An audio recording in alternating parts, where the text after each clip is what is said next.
¿Quieres conocer más sobre el Sendero de los Brujos? Entra a nuestra página oficial, elsenderodolosbrujos.com, donde tenemos el respaldo de más de 25 años y miles de personas atendidas. Y conoce nuestro aviso de privacidad, donde nos comprometemos a atender en secreto tus datos. Donde conocerás también quiénes somos, nuestros servicios, podrás ver nuestros videos con ya más de 9 millones de reproducciones y más de 75,000 personas suscritas solo en el canal de YouTube. Y sobre todo donde podrás ponerte en contacto con nosotros, ya sea por vía WhatsApp, por medio de correo electrónico, por medio de Telegram o por Messenger. Y también visitarnos o seguirnos en nuestra página oficial de El Sendero de los Brujos en Facebook.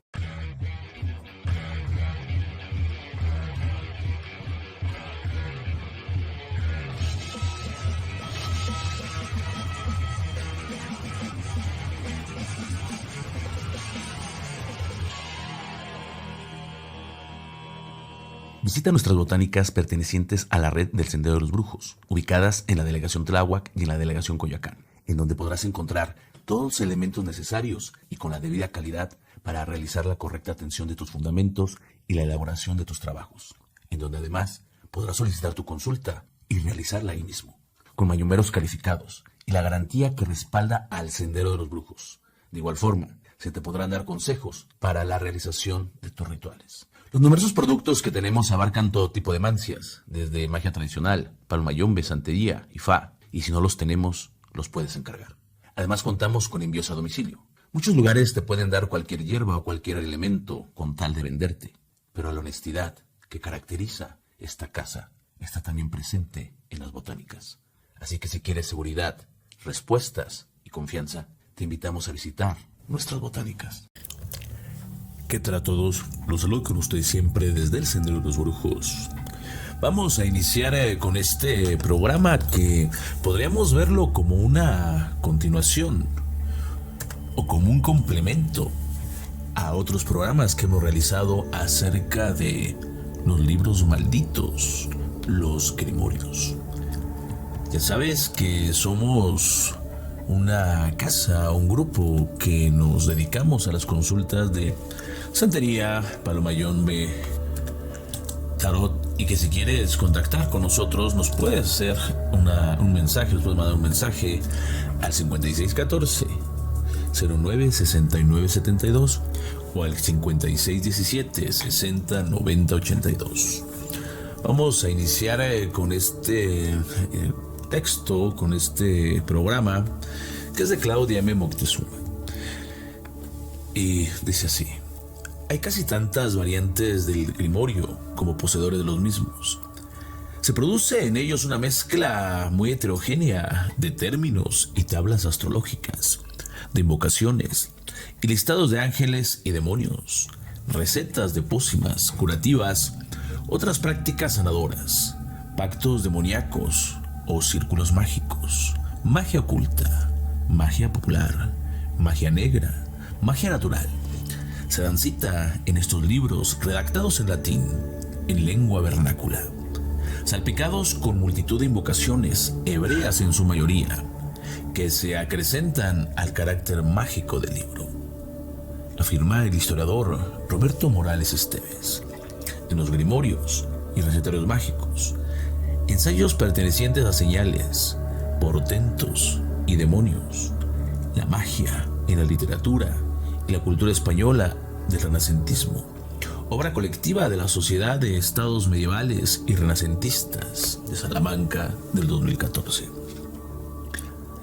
Esta interesante compilación de trabajos expone detalladamente aspectos heterodoxos de la sociedad medieval y renacentista, aludiendo además a las características de estos libros, de fórmulas mágicas, herramientas hacia la erudición medieval. La llave del conocimiento. En la ciencia áurea, en la llave con que voy a iniciarte, requiere además ser profundizada y no divulgar sus conocimientos a nadie. Sus secretos llegarán a poseerlos solamente aquellos que, por su acrisolada honradez y estudio, se hagan dignos de ello. En mi tetragrama hallarás 3 palabras que han de ser el lema de tu conducta: creer, osar y callar. Si crees, sabrás. Si eres osado, realizarás. Si callas, conservarás tu poder. Puede leerse en las clavículas de Salomón, uno de los grimorios más copiados a lo largo de la historia y probablemente uno de los primigenios. Si bien se cree que fue elaborado entre los siglos XIV y XV, tal vez buena parte de su contenido sea mucho más antiguo. Considerada la quintesencia de la magia, esta obra plasma, según la tradición, parte de la sapiencia del rey hebreo. El término clavícula alude a esa clave o llave que abrirá las puertas hacia un conocimiento oculto. Te he concedido además lo que tú no habías solicitado, es decir, la riqueza y la gloria, de manera que no habrá habido nadie semejante a ti en todos los siglos transcurridos. Fueron las palabras que, según la leyenda, Dios le transmitió a Salomón en sueños tras escuchar su petición de adquirir el don de la sabiduría. Fue entonces cuando la figura de Salomón trascendió más allá de las fronteras de nuestro mundo físico, y pues además de ser un gran erudito y monarca de infinitas riquezas, ejercía el dominio sobre diversas entidades, desde espíritus infernales hasta espíritus terrestres y celestiales. Tras ocupar el trono a los 12 años de edad, Salomón ya poseía la facultad de dominar a los hombres, a las aves, a los vientos, a los jinns, así como a los 3 reinos de la naturaleza. Asimismo, tenía potestad sobre seres féricos como salamandras, gnomos y ondinas. Según el Corán, los genios trabajaban ante sus ojos, fabricaban palacios, estatuas, jardines, estanques, tapices preciosos. Cuando deseaba visitar las comarcas remotas, viajaba sobre las espaldas de los genios. Por la virtud de su anillo, dominaba a los genios y, según los árabes, a él debían su excelsa sabiduría. Un día, tras reunir a todos los demonios, le imprimió el sello de su anillo en el cuello a fin de marcarlos como sus esclavos. En cierta ocasión, lo perdió mientras se bañaba en el Jordán y se vio privado de su inteligencia y su saber hasta que un pescador que lo había encontrado en el vientre de un pez se lo devolvió. Narra el ocultista Émile Jules Giraud de Crespin en el Museo de los Brujos, Magos y Alquimistas, obra sobre brujería publicada en 1929, y una de las completas sobre esta temática. En ella expone, en otros asuntos, la razón por las que Salomón pudo haber sido el autor de un libro como La Clavícula, donde aportó esas claves para dominar lo visible e invisible. Sin embargo, su adoración hacia ídolos y hacia deidades como Moloch, Chemos y Asarte enfadó a su Dios, quien dividió su reino y tal vez le arrebató su facultad para invocar y dominar a los demonios. Quizás por ello, y para retener dicho poder, habría elaborado un libro mágico. El arzobispo de Tenfra, Gentillo, habla de recipientes ocultos bajo tierra en los que Salomón habría encerrado a los demonios. ¿Acaso esos recipientes son una metáfora de las palabras ocultas contenidas en este arcano grimorio que harían emerger a dichos espíritus si eran convenientemente utilizadas? Eran sus fundamentos, eran como sus prendas. Lo cierto es que ya en el siglo I, el historiador Flavio Josefo parece aludir a esta obra. Recoge la historia de un judío coetáneo suyo llamado Eleazar, cuyo libro atribuido a Salomón contenía fórmulas mágicas que permitían liberar a los demonios poseídos y hechizar a los demonios. Los escritos y copias de esos textos en torno a la figura del rey Salomón sirvieron como referente a posteriores obras mágicas en el ámbito judeocristiano, conformando un amplio repertorio de literatura mágica de la antigüedad, aunque no fueron los únicos, pues en distintos entornos geográficos y culturales, otros grimorios reflejaron igualmente el deseo de contactar con lo trascendente. Libros mágicos del Islam. Durante la Edad Media, la expansión del Islam supuso entre los siglos XVIII y X las hibridaciones entre las tradiciones árabes y las de los pueblos conquistados. Se expandió una concepción morterista de la religión que prohibía ciertas prácticas paganas, pero a su vez permitía otras, como los rituales destinados a curar el mal de ojo y las dolencias físicas. Autorizados por el profeta Mahoma, se creía que enfermedades de origen natural o sobrenatural eran causadas por hombres genios o demonios, todos ellos bajo el dominio de un solo Dios, a los que por tanto se les podía someter mediante magia legal. Sin embargo, todas aquellas prácticas rituales en las que empleaban medios demoníacos para causar el mal estaban prohibidas. La magia o shir podía ser de tres tipos: magia blanca o natural, magia teúrgica y magia negra. A partir del siglo IX, la magia comenzó a fundamentarse en los escritos del Corán, el libro sagrado del Islam, al que se le atribuía un poder sobrenatural. Esta percepción se vio reflejada en grimorios como Mustafar Fit Tibit, Compendio de Medicina, obra de 46 páginas manuscritas, considerada el primer tratado de alquimia en el andaluz y escrito por Abdelmalik ibn Habib, erudito y destacado juez andalusí. En él se especifican los remedios a enfermedades como la lepra, la epilepsia o la fiebre a través de fragmentos del Corán, el uso de plantas medicinales y fórmulas mágicas, aunque sin duda Sam al-Ma'arif, el libro del sol, de la gnosis y la sutileza de las cosas elevadas, de Ahmad al-Buni, es uno de los libros mágicos más influyentes del mundo islámico. Se trata de un grimorio del siglo XII para alcanzar la espiritualidad esotérica. Los primeros capítulos sugieren el contacto con seres sobrenaturales, como genios y espíritus, mediante la combinación de números y letras, así como mediante cuadros mágicos.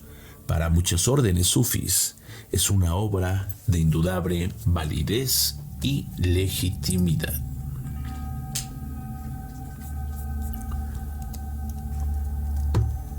Primeros grimorios en España.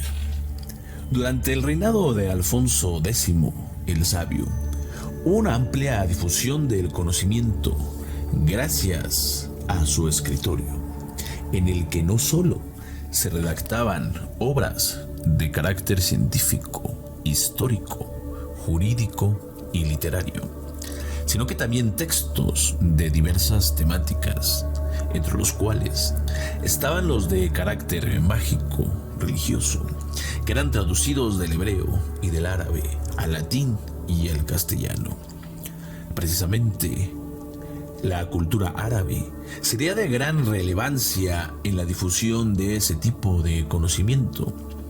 En 1256, el monarca mandó traducir Gayat al-Hakim, el primer grimorio conocido en España, un tratado de magia talismánica, escrito sobre el año 1000 de nuestra era por Maslama al-Mayrid, traducido al latín y al castellano. Fue conocido como Liber Picatrix y La Meta del Sabio, respectivamente. Estas obras inspiraron textos posteriores en los que, si bien aparecía parte de su contenido, como ceremonias rituales de origen hebraico, el sacrificio de un cabrito. También incluían elementos árabes, bizantinos, latinos y hasta cristianos, oraciones católicas. Es posible que esta miscelánea cultural y religiosa propiciara la difusión de estas obras. Si bien las prácticas mágicas descritas en la misma fueron en sus inicios rechazadas y consideradas supersticiones por parte de los teólogos, la clase intelectual, fue a partir del siglo XII cuando materias como la alquimia, la profecía y la interpretación de los sueños comenzaron a ser consideradas magia culta, precisamente por haber sido plasmados por escrito.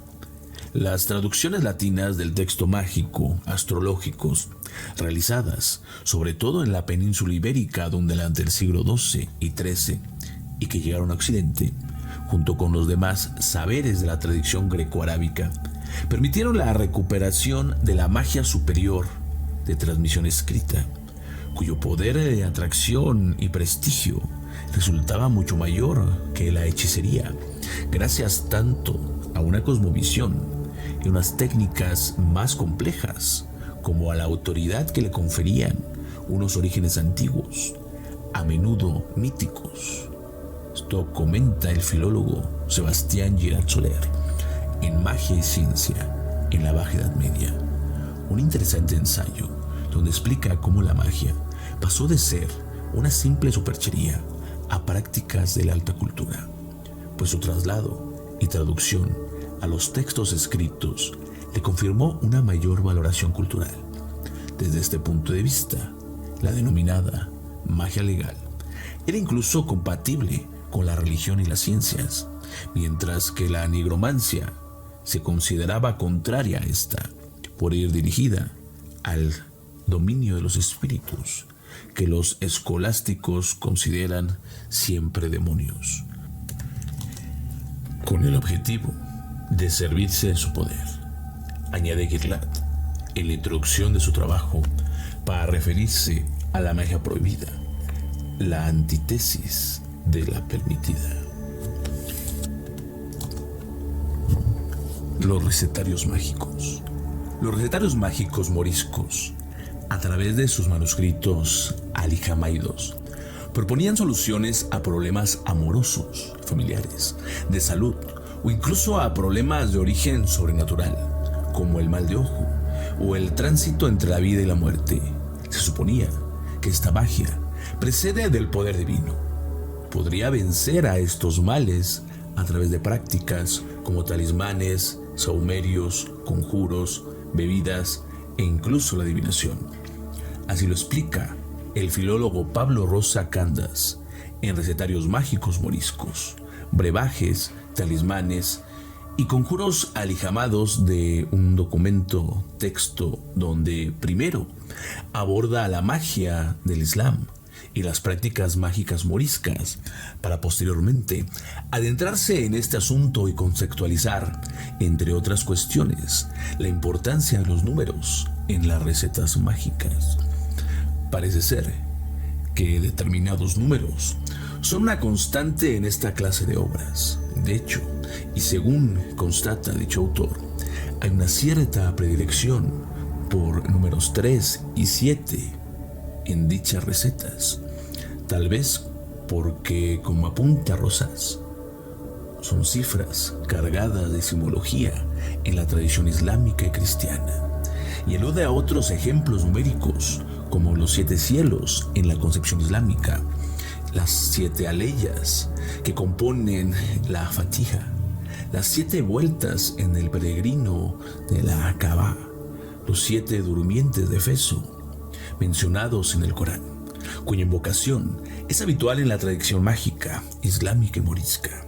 Asimismo, es frecuente en la tradición islámica la combinación de 7 signos mágicos, conocidos comúnmente en el recetario mágico morisco como los 7 silos, que se consideran representación del mayor de los nombres de Dios, una especie de heptagramatron en cifras, y para los que Graham proponen vinculaciones astrológicas con los 7 planetas y el primer también con las 7 Pléyades.